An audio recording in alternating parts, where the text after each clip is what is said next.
तक हमने क्या काम करा था? प्रॉफिट परसेंटेज में निकाला था, सही है। सवाल की नोयत चेंज हो रही है। एक आदमी ने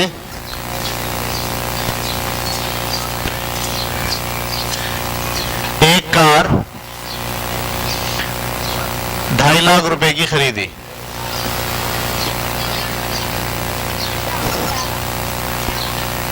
वो इसे कितने रुपए की बेचे?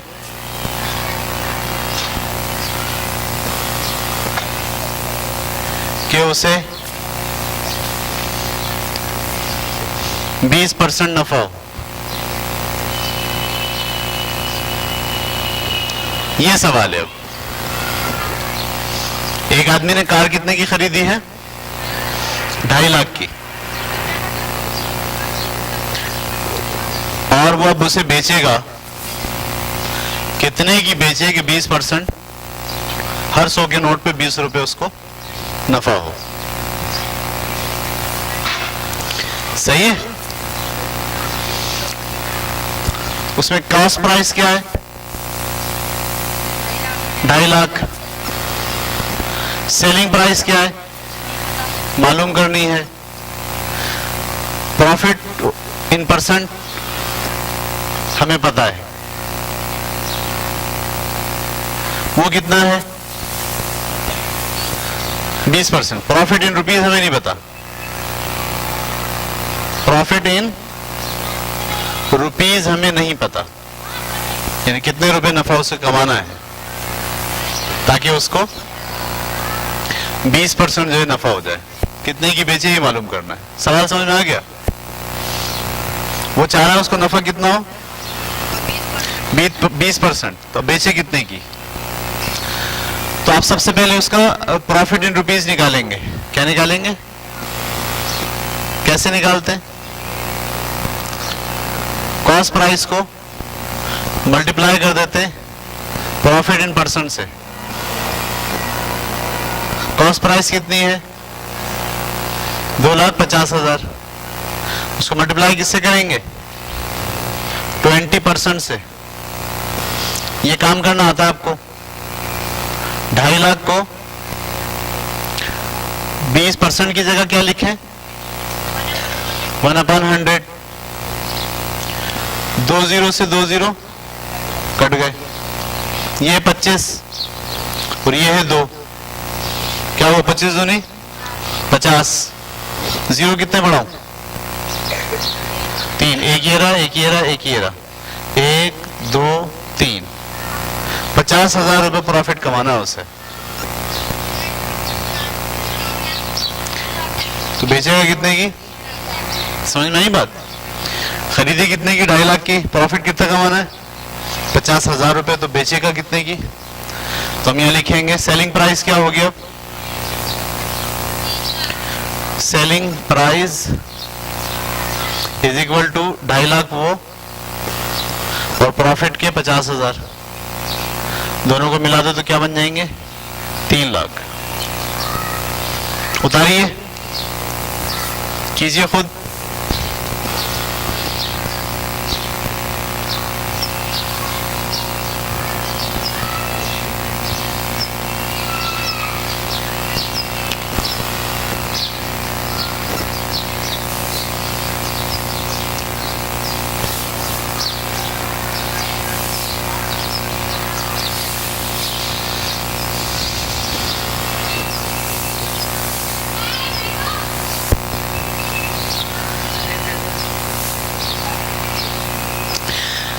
ठीक है? आसान है? मुश्किल है? मुश्किल है? मुश्किल है।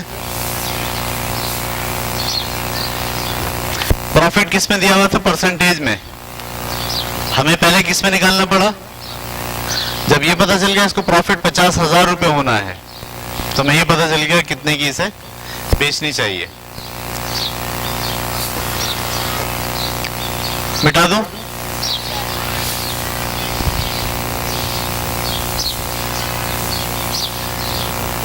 अब एक चैलेंज क्वेश्चन,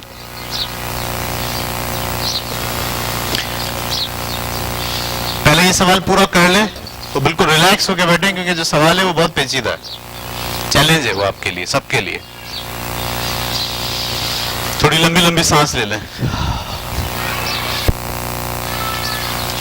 और ये सवाल जो आप सीख रहे हो ये बहुत से लोगों को नहीं आता, ठीक है? यानी जितने बेशुमार लोग हैं आप उनके सामने ये सवाल रखेंगे तो वो ये सवाल हल नहीं कर पाएंगे, क्योंकि ये मसला जो है वो बड़ा पेचीदा है।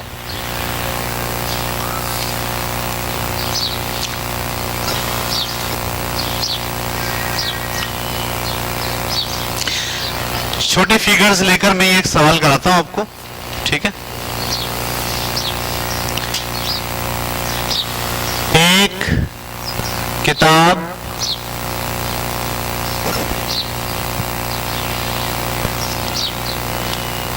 ₹450 की फरोख्त करने से दुकानदार को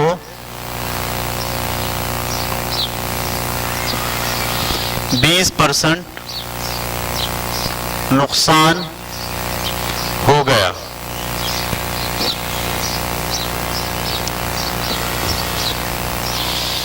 एक किताब ₹450 की फरोख्त करने से दुकानदार को 20% नुकसान हो गया। वो उसे कितने की फरोख्त करे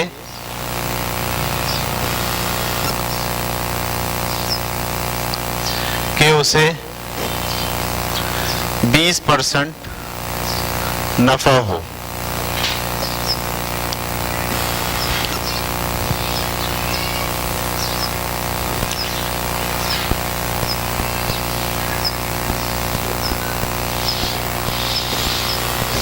ठीक है, एक किताब ₹450 की फरोख्त करने से दुकानदार को 20% नुकसान हो गया। अब वो उसे कितने की फरोख्त करेगी उसे 20% नफा हो? खरीदी कितने की थी उसने, इसमें लिखा है? नहीं लिखा है।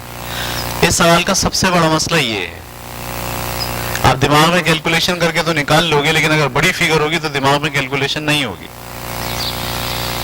आप प्रॉफिट एंड लॉस में हर चीज कीमत खरीद पर बेस करते हैं, कीमत खरीद के लिहाज से सोचते हैं। इस सवाल का सबसे बड़ा मसला क्या है, इसमें वो सेलिंग कॉस्ट प्राइस दी नहीं गई है। जब उसने बेचा था ये भी उसकी क्या थी, सेलिंग प्राइस थी। उसको वक्त उसको कितना नुकसान हुआ था, 20%। अब वो कितने की बेचे, तो सवाल ये खरीदी कितने की थी। जब तक आप ये नहीं पता चलाएंगे कितने की खरीदी थी, जब तक आप इस सवाल को हल नहीं कर सकते। ठीक है, देखिए इस सवाल को कैसे हल करते हैं। इसमें कॉस्ट प्राइस क्या है नहीं पता, ये आपको मालूम करनी है। इसमें सेलिंग प्राइस क्या है, पहले 450 सेलिंग प्राइस पर उसको प्रॉफिट लॉस हुआ था ना, लॉस कितना हुआ था, 20%। ठीक है, पहले इस मसले को हल करते हैं।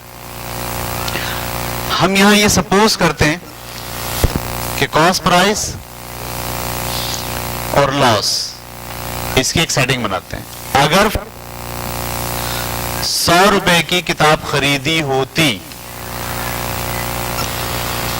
कितने की खरीदी होती, तो सेलिंग प्राइस क्या होती,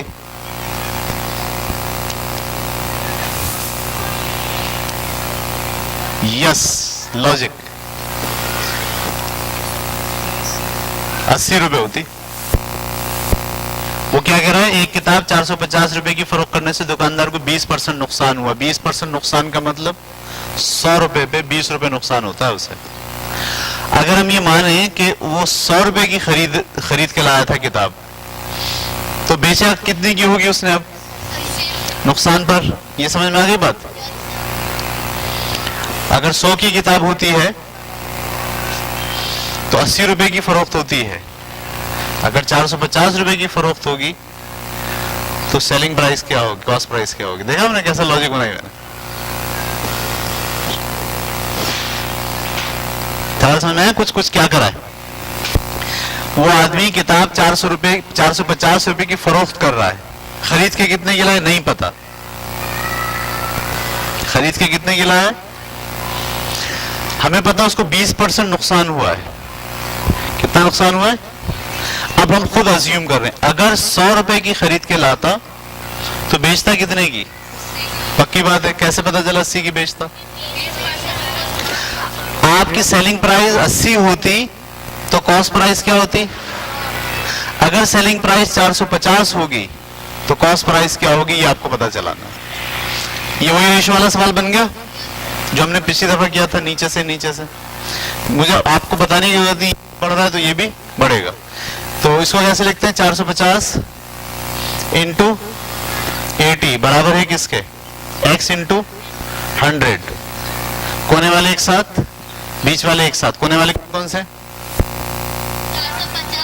450 into 100 is equal to x into 80। 80 divide कर रहा है, जाकर क्या करेगा?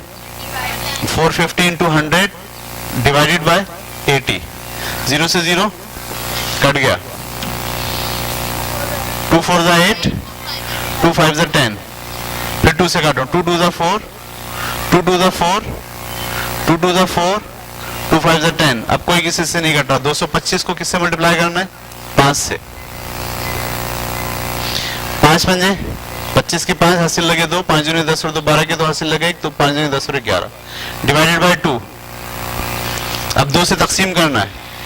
11 2 5, 2 5 जा 10, कितने बचे? 1।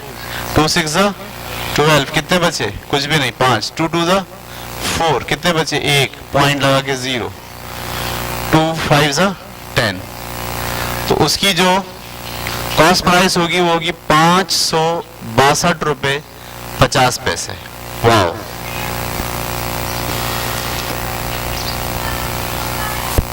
ताबिश के जहन में आता 500 रुपए, ताबिश ने जहन में कैलकुलेशन की थी, लेकिन हकीकत में कितना है? 562 रुपए की उसकी जो है वो क्या है? कॉस्ट है। बेची कितने की उसने? तब जाके उसको कितने परसेंट नुकसान हुआ? 20%। सवाल अभी हल नहीं हुआ, अभी सिर्फ क्या पता चली है? Cost price. क्लियर हुई बात? कॉस्ट प्राइस निकालना क्यों जरूरी है? क्योंकि प्रॉफिट और लॉस का फैसला आप किस पे करते हो? इसलिए आपने सबसे पहले कॉस्ट प्राइस निकाली। यहां तक उतारे मैं मिटाऊंगा ये सवाल।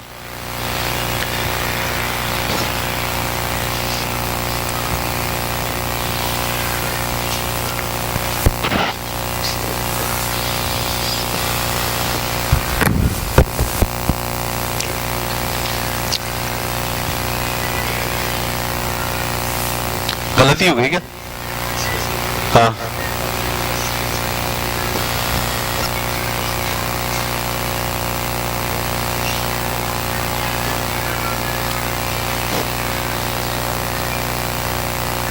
क्यों?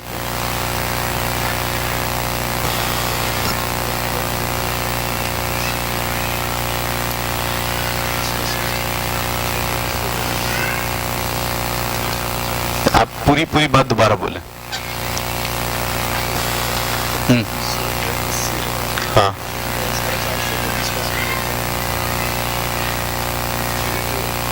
मैंने अज्यूम ये नहीं किया, मैंने कहा उसको 20% नुकसान हो गया। 20%, अगर 100 की खरीद के लाता तो 80 की बेचता।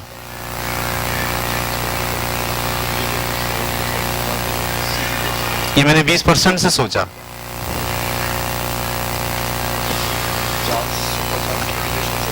नहीं, तो 20% नुकसान होने का मतलब क्या है?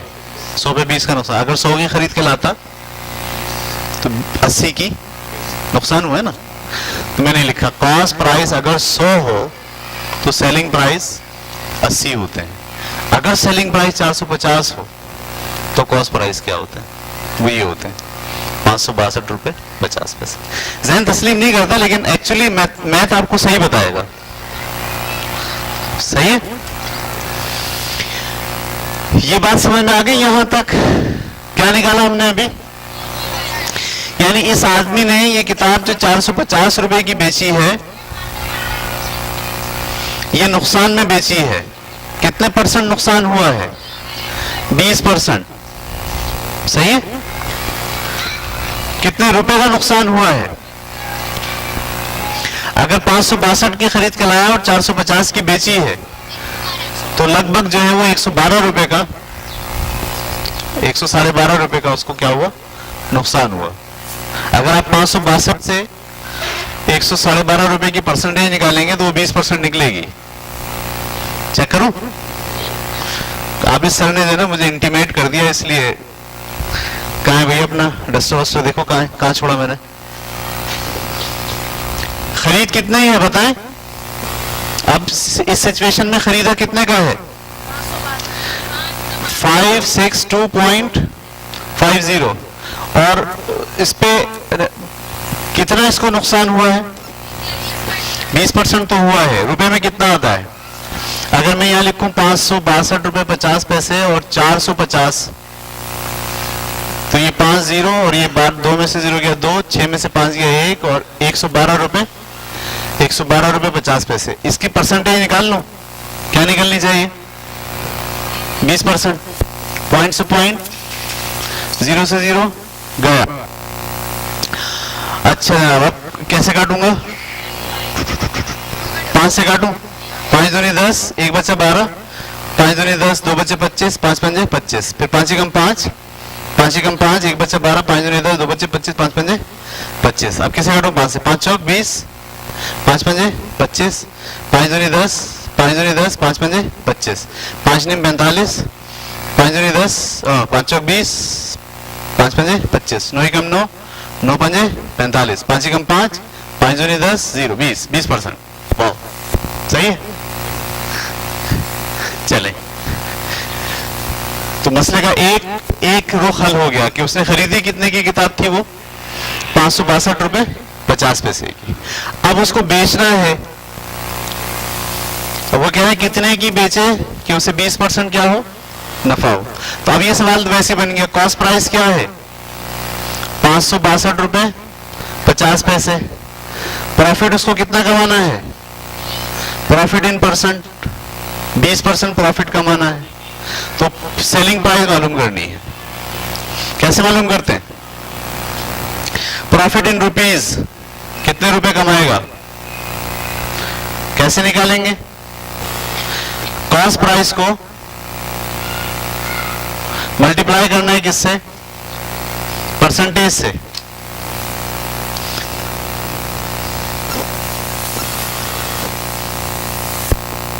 ठीक है, तो मैंने लिखा 562.50 ऐसी और 20 ऐसी, और इसकी जगह क्या लिखेंगे? 1/100। इसके नीचे 1 लगा के पॉइंट हटाया। पॉइंट हटाने के बाद कितने जीरो बढ़ाऊं?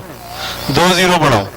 1 जीरो से ये वाला जीरो कट गया, 1 जीरो से ये वाला जीरो कट गया, तो यहां 2 बचा। 2 से मल्टीप्लाई करो, 2 5 जा 10, 2 2 जा 4 और 5, 2 6 जा 12, 2 5 जा 10 और 11, डिवाइडेड बाय 100। जब मैं 100 से इसको डिवाइड करूंगा, 0 से 0 काट दूंगा। सही है? और ये 0 है तो यहाँ 112 रुपए 50 पैसे। प्रॉफिट इन रुपीज क्या आ गया? 112 रुपए। ये मैं कहां से लाया? 10 से इसको क्या करा? कैसे तकसीम करा? देखिए, 1 1 2 5, अंदर लिखा, नीचे क्या लिखा? 10। 10 एकम 1 बचा 2, 10 एकम 2 बचा 5, 10 दूनी 20, कितने बचे? 5, पॉइंट लगा के 0, 10 पंजे 50 आ गया। तो मैं डायरेक्ट कैसे सोचता हूं पता है? मैं डायरेक्ट ऐसे सोचता हूं, नीचे कितने जीरो हैं? 1 के बाद पॉइंट लगा दो, ये सोचता हूं मैं ऐसे डायरेक्ट। ठीक है, तो उसको कितने पैसे कमाने हैं? 112 रुपए 50 पैसे कमाने हैं। खरीद के कितनी लाया था? 562 रुपए 50 पैसे की खरीदी है, और कमाना कितने है उसको? 50 पैसे। तो सेलिंग प्राइस क्या होगी? सेलिंग प्राइस क्या होगी? 562 रुपए 50 पैसे की कॉस्ट है, 112 रुपए 50 पैसे कमाने हैं, तो कितने की बेचेगा? 5, 6 और 1 7 और 6, 675 रुपए की बेचेगा।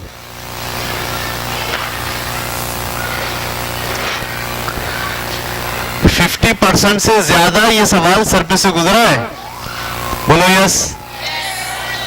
ऐसे है ना, 50% से ज्यादा ये सवाल। इसको उतारो, फिर एक सवाल और करते हैं और थोड़ा आसान लेते हैं, ठीक है।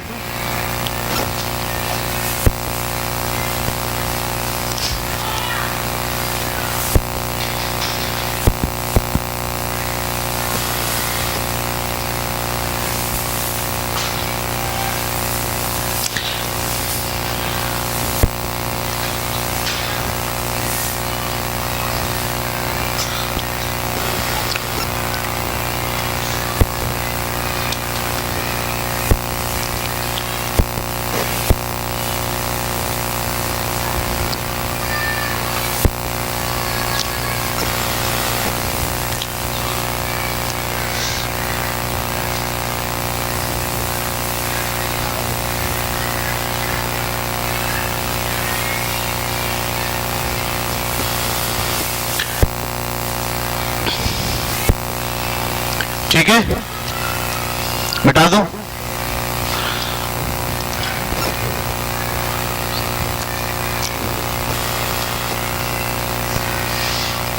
ये रिकॉर्ड है, आप इसको घर पे भी जाके दोबारा से देखेंगे तो समझ में आएगा। एक सवाल और करेंगे हम, ठीक है। लास्ट कितना टाइम है हमारे पास? 12:30 होने में 15 मिनट। आखिरी सवाल आज का।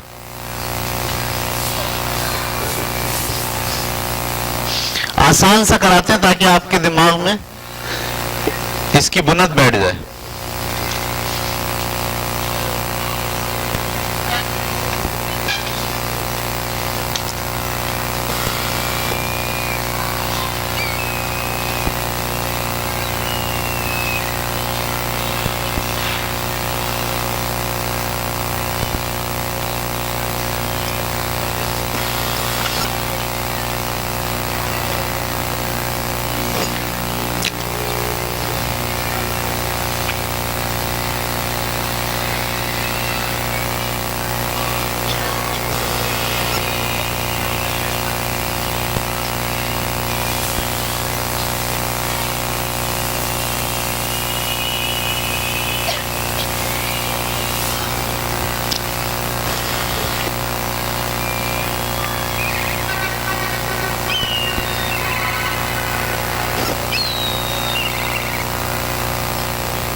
किताब 600 रुपए की फरोख्त करने पर दुकानदार को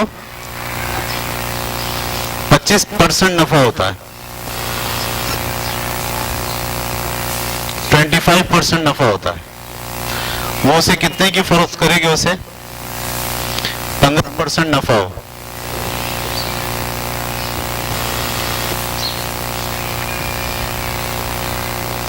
इसमें भी आप देखें, कॉस्ट प्राइस आपको नहीं पता, तो सबसे पहले आप क्या निकालेंगे? Cost price. कैसे निकालते हैं कॉस्ट प्राइस? आप देखते हैं इस 25% को, ठीक है। अब बनाएंगे लॉजिक। बताओ क्या लॉजिक बनाए?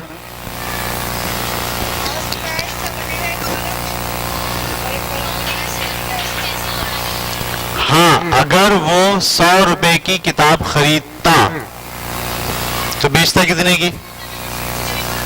नफा है, नफा 125 की बेचता। ऐसा ही है ना। अगर वो 100 रुपए की किताब खरीदेगा तो बेचेगा कितने की? पहले मैं ये बना लेता हूं।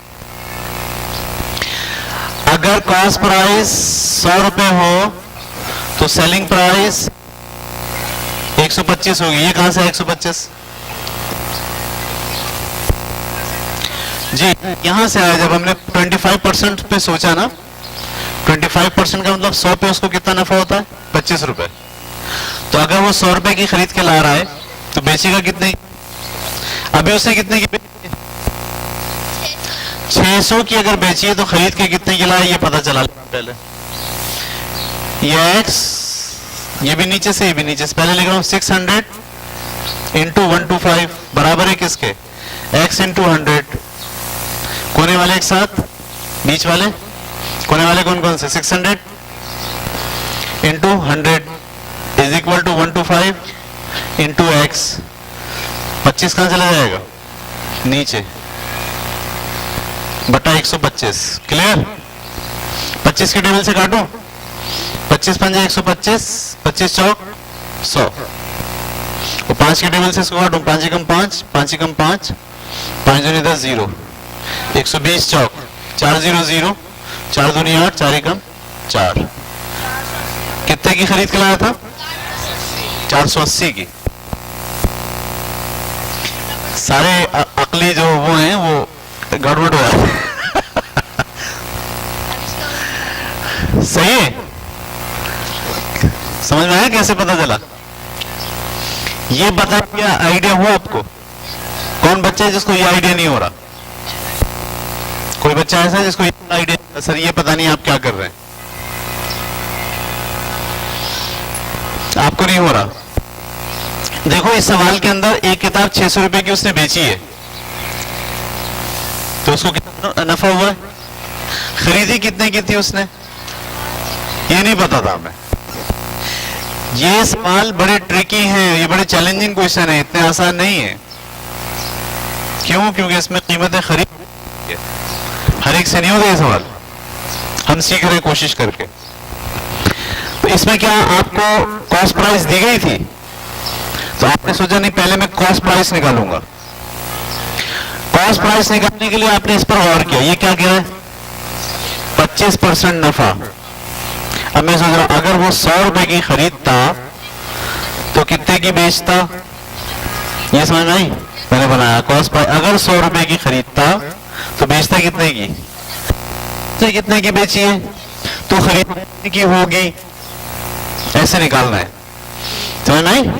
अब ये तो वही पुराना अपना रेशो वाला डायरेक्टली प्रोपोर्शनल, x इंटू 100, और ये करके जब आप काट पीट निकाला कितना निकला, यानी उसने कितने की खरीदी है, 480 की, बेची कितने की है, कितना नफा हुआ है, 120 रुपए, जो कितना परसेंट बनता है, 25% बनता है। यहां तक समझ में आया। किताब खरीदी कितने की है, 480 की। अब उसे बेचनी है, कितने परसेंट नफा कमाना है, 15%, तो अब कितने की बेचेगा। अब आपको कॉस्ट प्राइस मिल गई, तो कॉस्ट प्राइस किसके बराबर है, 480, और उसको प्रॉफिट कितना कमाना है परसेंट में, 15%। प्रॉफिट रुपीज में क्या निकलेगा, निकालते हैं, कैसे निकालते हैं आपको पता है ना, कॉस्ट प्राइस को मल्टीप्लाई कर देते हैं परसेंट से। परसेंट की जगह 1/100 मैंने लिख दिया, 0 से 0, 5 से काटो 5 दिया 15, 5 दूनी 10, और 2 से 1 घटा, 2 एकम 2, 2 एक दूनी 4, 2 चौक 8, 24 दिया 72 रुपए। उसे कितने रुपए कमाने हैं, 72 रुपए।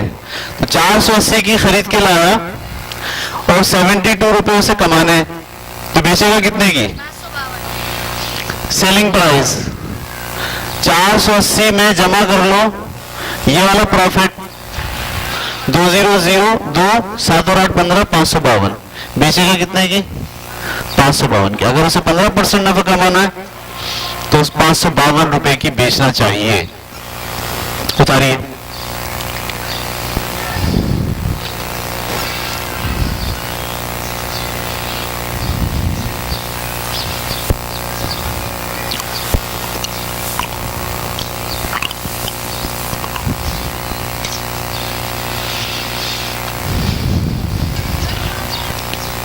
आ गया,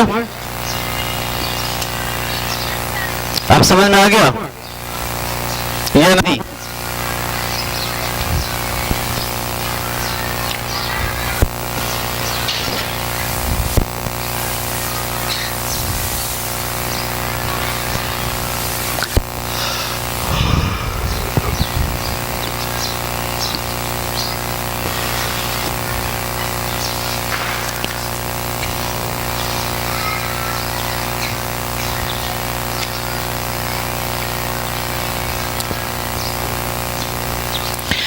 ठीक है, ये जो सवाल इस तरह के सवाल हैं जिसमें कॉस्ट प्राइस नहीं होती, आपको फौरन दिमाग में बत्ती जल जानी चाहिए कि हमें सबसे पहले इसे क्या करना है, इसमें कॉस्ट प्राइस निकालनी।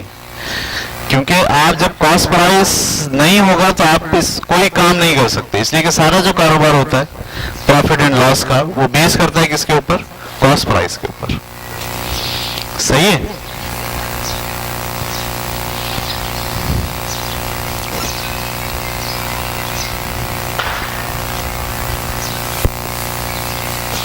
क्या टाइम हो गया?